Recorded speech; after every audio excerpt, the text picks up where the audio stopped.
Assalamualaikum warahmatullahi wabarakatuh. Anak-anakku sekalian, apa kabar? Wabil khusus kelas 9 Madrasah Sanawiyah Nurul Fala Arman. Selamat berjumpa kembali pada materi IPA terpadu tahun pelajaran 2020-2021 semester genap.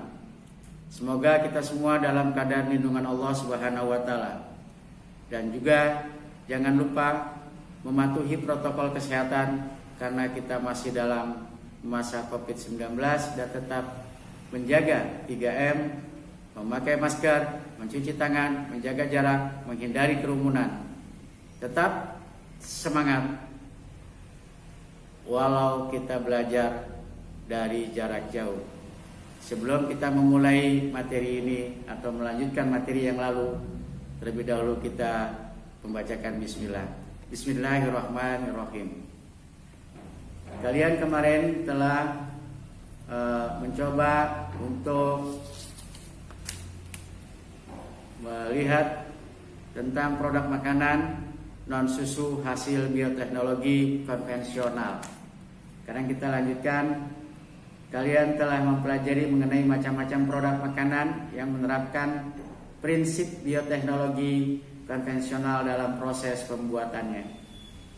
Produk makanan yang dihasilkan memiliki struktur dan kandungan zat gizi yang berbeda dengan bahan dasarnya.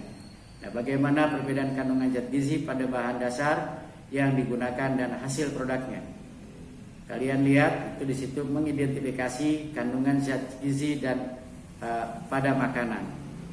Kalau kalian sudah melihat di situ ada bagan ya, tabel 71. Ini kalian coba dulu simak bersama-sama. Nanti kita akan mengetahui. Lanjutannya, bidang lingkungan.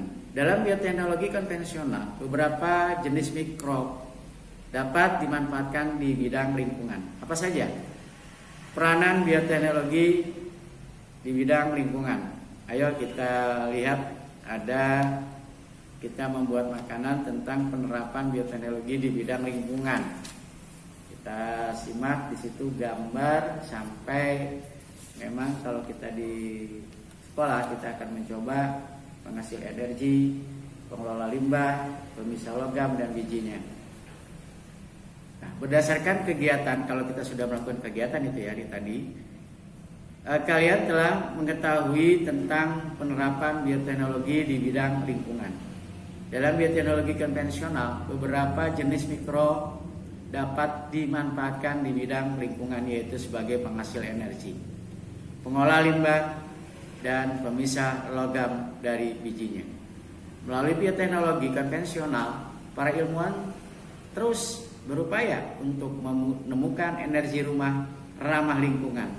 Energi ramah lingkungan yang dikembangkan antara lain memanfaatkan biofuel atau biogas dengan memanfaatkan mikrob yang berperan diantaranya metanobacterium dan methanobacillus dan metancoccus. Biologi adalah gas metana yang diproduksi mikrob dalam medium kotoran ternak. Penerapan bioteknologi sebagai pengolah limbah dapat dilakukan dengan pemanfaatan agen mikro. Contoh mikrob yang dapat digunakan dalam proses tersebut yaitu methanobacterium mikrob, contohnya yang dapat digunakan dalam proses tersebut ya, yaitu saya ulang, Mechanobacterium mikrob ini dapat menguraikan limbah organik menjadi metana, karbon dioksida, dan hidrogen. Selain itu, beberapa jenis mikrob juga dapat dimanfaatkan untuk memisahkan logam dari bijinya.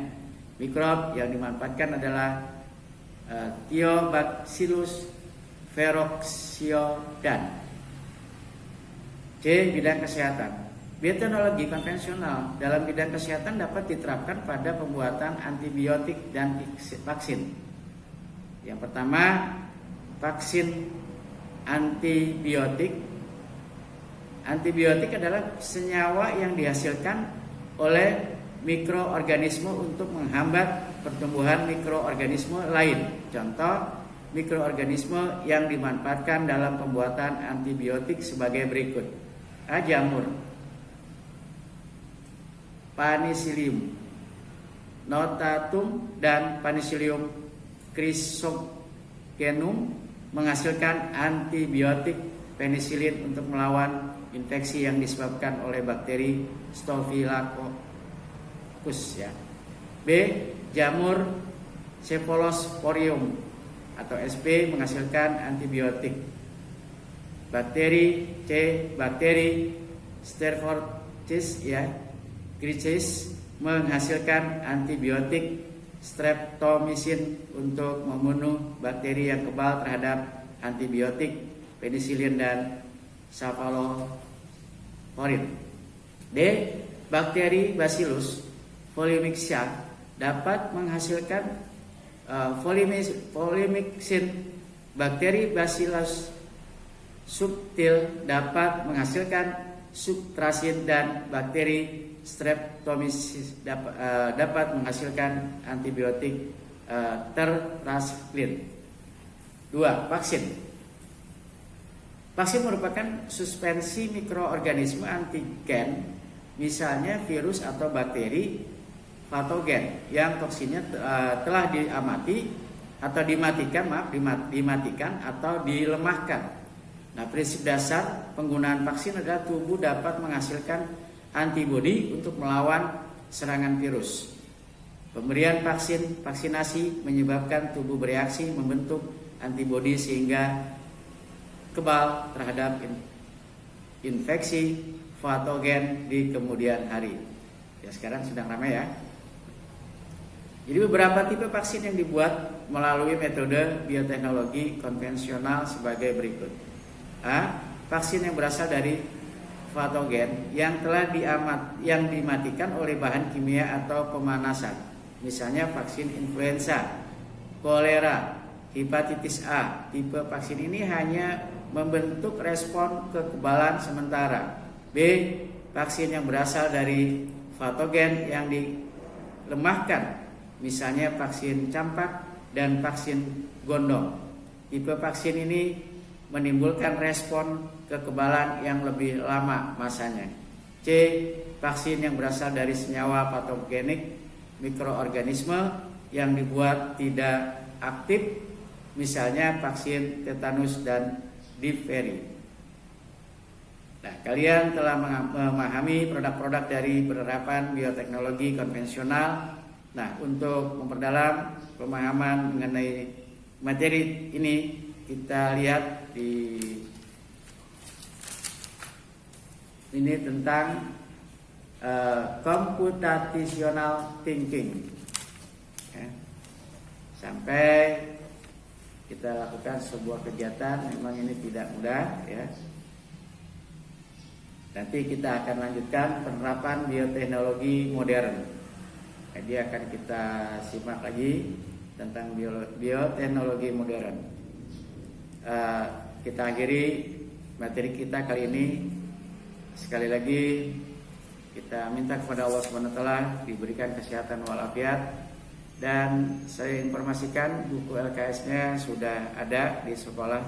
Kalian sempatkan untuk mengambil orang tuanya, karena tetap kita menjaga protokol kesehatan.